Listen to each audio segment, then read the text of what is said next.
Bonsoir. Quel spectacle que cette éclipse du soleil, non seulement dans le ciel, mais aussi dans la rue où il y avait plein de monde de belle humeur qui se prêtait boîte à chaussures et lunettes protectrices en échangeant leurs commentaires. Bref, une convivialité qui nous ferait souhaiter qu'il y ait une éclipse à tous les jours.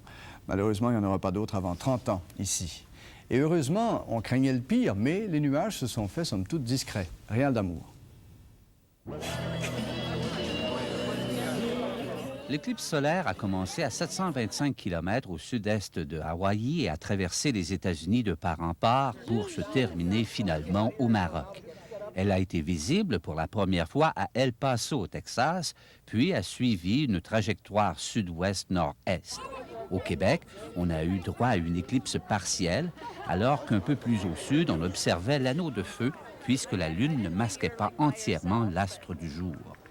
Cette éclipse de soleil, la dernière en importance à être observée en Amérique du Nord, ne revêtait cependant pas un caractère scientifique. Donc, pour une éclipse partielle, c'est plus un spectacle. On ne peut pas vraiment retirer des informations scientifiques. Mais dans le cas d'une éclipse totale, c'est toujours possible d'étudier la couronne et puis également les explosions à la surface du Soleil. L'éclipse a soulevé cependant beaucoup d'intérêt dans la population. Plus de 300 personnes se sont présentées au planétarium de Montréal.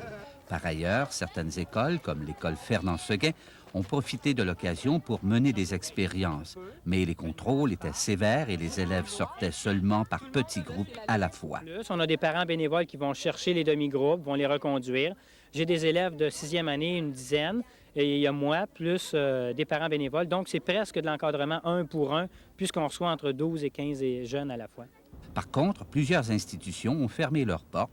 D'autres ont interdit les récréations à l'extérieur et on a même fait baisser les toiles dans les classes. L'opinion des parents ici était assez partagée. Plusieurs parents s'objectaient totalement à ce que les enfants puissent vivre certaines expériences dans ce domaine-là. Il se produit des éclipses solaires à 2 moments dans l'année, mais il faudra tout de même attendre 30 ans pour en revoir une autre au Québec. Il y aura cependant une éclipse de lune le 24 mai prochain en début de soirée.